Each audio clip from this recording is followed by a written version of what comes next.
अच्छा भट्टी साहब, आप कहिएगा, वर्ल्ड कप में अमेरिका जैसी टीम से शिकस्त के बाद कप्तान बाबर आजम आज कितने प्रेशर में होंगे और एक छोटी सी टीम से हारना और फिर अगले मुकाबले में रिवायती हरीफ जाहिर है पाकिस्तान और भारत का जब मैच होता है तो एकदम अल्टीमेटली प्रेशर तो आता है, तो बाबर के लिए कितना मुश्किल होगा?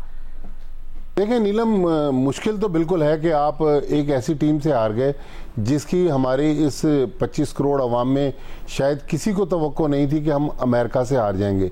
लेकिन अगर आप पाकिस्तान की हिस्ट्री देख लें, हमने जब 92 वर्ल्ड कप जीता, हमने 2009 की T20 वर्ल्ड कप में कामयाबी हासिल की, 2017 में चैंपियंस ट्रॉफी जीती, इवन जो 2022 में ऑस्ट्रेलिया में T20 वर्ल्ड कप हुआ, हम ग्रुप मैच जिम्बाब्वे से हार गए। फिर आयरलैंड ने जब हराया, सॉरी नेदरलैंड ने जब हराया साउथ अफ्रीका को, वहां से पाकिस्तान की किस्मत पलटी और पाकिस्तान फाइनल में खेला।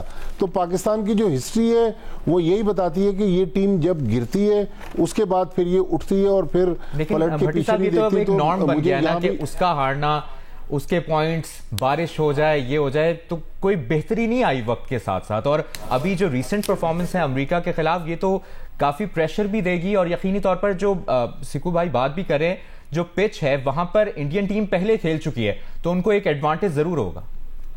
देखें, सारी चीज़ें इसमें कोई शक नहीं मुबशिर के पाकिस्तान के खिलाफ जा रही हैं। पाकिस्तान पहला मैच भी हार गया।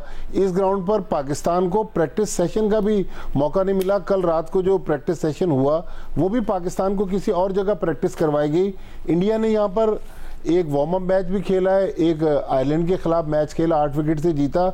लेकिन पाकिस्तान की ये टीम जिसमें यंगस्टर हैं और ये वो टीम है जो मेरे ख्याल में जिस दिन इसका दिन होता है ये बड़ी से बड़ी टीम को पिछाड़ देती है। तो मेरा पता नहीं क्यों, हालांकि जब कुछ देर पहले जब नीलम से बात हुई थी उस वक्त जब इन्होंने पूछा तो मैंने फौरन इंडिया कह दिया, लेकिन अब पता नहीं क्यों जब एक आध घंटा गुजरा है अब मेरा दिल भी कुछ ऐसा कह रहा है कि ये टीम आज शायद बहुत सारे जो एक्सपर्ट्स हैं उनको गलत साबित कर देगी। और हमारे दिल भी यही कह रहे हैं। बिल्कुल, हमारे दिल भी यही कह रहे हैं, दुआएं भी साथ है। सिकू, आपको क्या लगता है कि जिस तरह से भारत इस पिच पे पहले खेल चुका है तो ये कितना ज्यादा एडवांटेज होगा भारत के लिए?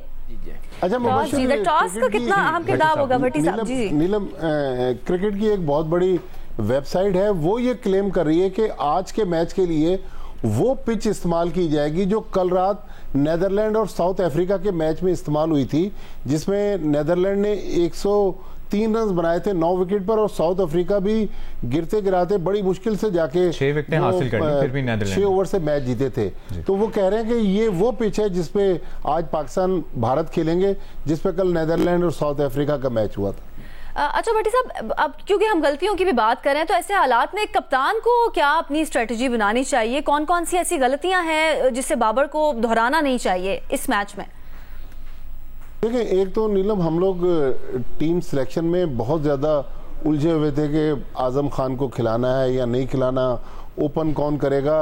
लेकिन हमारा जो सबसे बड़ा मसला रहा है पिछले कोई 6-8 महीने से कि हमारा ओपनिंग स्टैंड तो अच्छा होता है लेकिन जो मिडिल ओवर्स होते हैं ना, वहाँ हमारी बैटिंग एकदम से स्लो हो जाती है, जिसकी वजह से जो इस वक्त दुनिया में क्रिकेट हो रही है, जिस तरह सिक्कू भाई बात कर रहे थे, कल ऑस्ट्रेलिया और इंग्लैंड का जो कल रात में मैच हो रहा था उसमें 200 रन बने, वो वाली क्रिकेट हम नहीं खेल रहे। तो हमें उन मिडिल ओवर्स में भी अपना पेस जो है बैटिंग का वही रखना होगा। दूसरा, फिर बाबर आजम के बारे में जब पिछली बार नवंबर में जब उनको कप्तानी से हटाया गया, उससे पहले भी बहुत बड़े बड़े एक्सपर्ट यही कहते रहे कि जहां टीम प्रेशर में आती है बाबर आजम जो है वो लगता है कि उनके भी हाथ पांव फूल जाते हैं। तो बाबर आजम को भी बिल्कुल ना खुद पैनिक करना चाहिए और इस मौके पे जबकि हम एक कमज़ोर टीम से हारे हुए, मेरे ख्याल में थोड़ा माहौल को पुरसुकून रखना, ये पाकिस्तान टीम मैनेजमेंट की भी और कप्तान की भी सक्सेस होगी। यही बात भट्टी साहब से भी कि आयरलैंड से भी हम खेले, इंग्लैंड से भी खेले, उससे पहले भी ये होता आ रहा है। और जिस तरह हर मैच के एंड पे जब बाबर आजम से गुफ्तगू होती है तो वो ये कहते हैं हम 10-15 रन शॉर्ट थे, 20 रन शॉर्ट थे, 10 रन शॉर्ट थे। वो उन्होंने इसको नॉर्म बना लिया है लेकिन इस पे इम्प्लीमेंट नहीं कर पा रहे एज बैट्समैन खुद बाबर। देखिए, ये बात बिल्कुल सही है और मैंने बहुत सारे प्रोग्रामों में ये बात कही है कि हम जिस ब्रांड की क्रिकेट खेल रहे हैं वो ब्रांड अब इंटरनेशनल क्रिकेट का ब्रांड नहीं है। हमें अपना जो पेस है बैटिंग का वो बढ़ाना पड़ेगा। 160 165 रन पर हम उस जमाने में मैच जीत रहे थे जब हमारी बॉलिंग बहुत एक्स्ट्राऑर्डिनरी कर रही थी और 165 पे हमारे बॉलर्स जो थे वो स्कोर डिफेंड कर रहे थे। लेकिन अब मेरा ख्याल में 190 200 और 200 प्लस भी आप देखें, हमारे पड़ोस में जो लीग हुई उसमें 240 भी एक मैच में चेज हो गए। एक मुबशिर आपके इस बुलेटिन का फायदा उठाते हुए एक आपको बड़ा इंटरेस्टिंग फैक्ट शेयर कर दूं। लोग कह रहे थे कि अमेरिका के मैच में जब सुपर ओवर में मैच गया तो आजम खान को ओपन भेजना चाहिए था। टीम मैनेजमेंट भी ये सोच रही थी।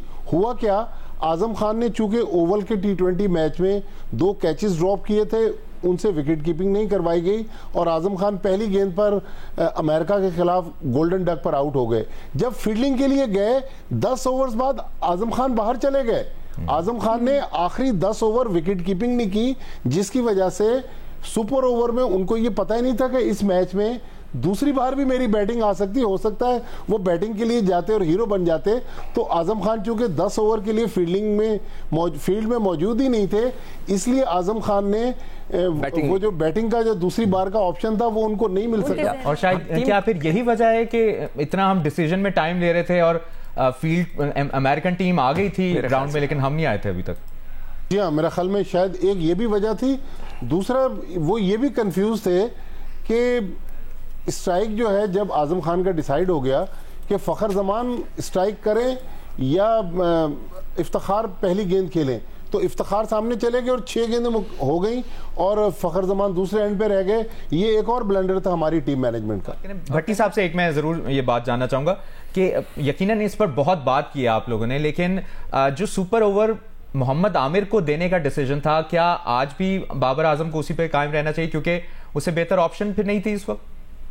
देखिए मुबशिर, जो क्रिकेट में होता है, जो आपका बेस्ट बॉलर है वो सुपर ओवर कराता है। तो हमारे इस पूरी बॉलिंग में शाहीन शाह आफरीदी जो थे वो हमारे नंबर 1 बॉलर हैं। मेरे हिसाब से उनको करवाना चाहिए था। अब मैंने ये जानने की कोशिश की कि आमिर से क्यों करवाया गया, तो उन्होंने कहा कि जब 19वां ओवर मोहम्मद आमिर ने करवाया, वो चूंकि बहुत अच्छा ओवर था, लिहाजा फिर टीम मैनेजमेंट ने कहा कि चलें ये गैम्बल करते हैं और आमिर को देते हैं सुपर ओवर। लेकिन दूसरी तरफ ये भी हुआ कि मोहम्मद आमिर इत्तेफाक से उन्होंने 10 रन तो बैट से दिए, लेकिन जो 8 एक्स्ट्रा रन दिए वो फिर पाकिस्तान लेकिन भट्टी साहब पिछले मैच में, पिछले कुछ मैचेस में इनफैक्ट शाहीन भी उस तरह से परफॉर्म नहीं कर पा रहे।